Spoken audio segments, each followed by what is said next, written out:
Hebrews 1:5-9, For unto which of the angels said he, in former times, Thou art my Son, this day have I begotten thee? And, again, I will be to him a father, and he shall be to me a son.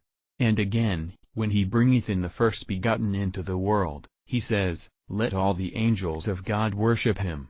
And of the angels, he saith, Who maketh his angels spirits, and his ministers a flame of fire. But to the Son he saith, Thy throne, O God, is forever and ever. A scepter of righteousness is the scepter of thy kingdom. Thou hast loved righteousness and hated iniquity, therefore God, even thy God, hath anointed thee with the oil of gladness above thy fellows.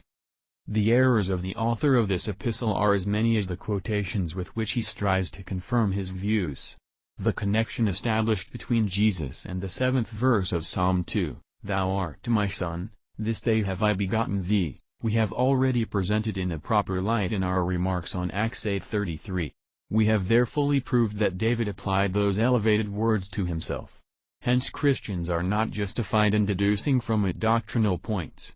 The promise made in 2 Samuel 7:14, I shall be unto him as a father, and he shall be to me as a son, was made regarding Solomon, the son of David.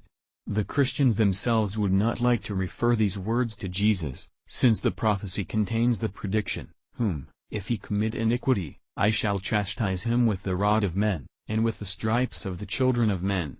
As to Jesus, it is well known that his worshippers are impressed with the conviction that he never committed any sin.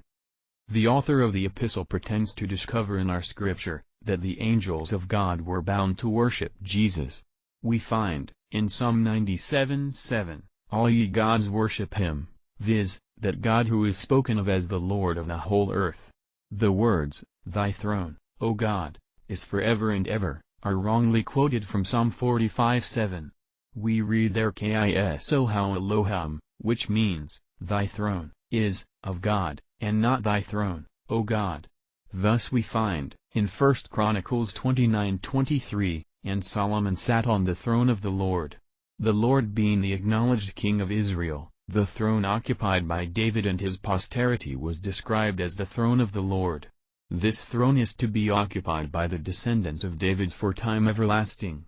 Thus Daniel prophesies, in chapter 2:44, the God of heaven will establish a throne which shall not be destroyed throughout eternity. To be convinced that our interpretation is correct, let the reader merely refer to the continuation of the words of Psalm 45:8, Thou lovest righteousness and hatest iniquity, therefore hath God, even thy God, anointed thee. If Jesus is God, could the psalmist address him with such words as thy God?